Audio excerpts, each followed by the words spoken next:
Well, so it was, of course, complicated because my mother and my sisters are both we're all addicted to sugar because my mom had that addiction and we all carried it. So then what happened was all these happy memories were kind of built around chocolate and sugar. So like baking Christmas cookies and Easter egg baskets full of chocolate and then eating them all in like an hour and like it was kind of like competitive eating around chocolate boxes and things like that. But there were times where we were connected, that we were all together.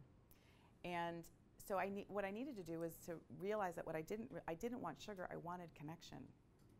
So it was just a lot of discharging for me about I really want them, but I don't want it. I don't want that with them.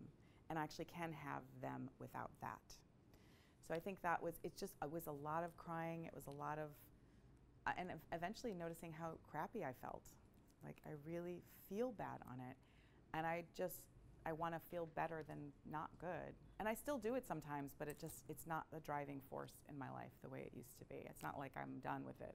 I have moments where it's a real big struggle. But yeah, just persistent discharging and getting at what was underneath it, which is that I'm alive, I've already made it, I don't need the sugar to survive anymore, and I get to have as much connection as I want without it. And I would say that is the way that for most people where we have pulls and addictions, those are the two things that tend to all come up. It's like where mostly it has some connection in it early to someone we wanted, usually whatever the substance or activity is that we're tending to go for.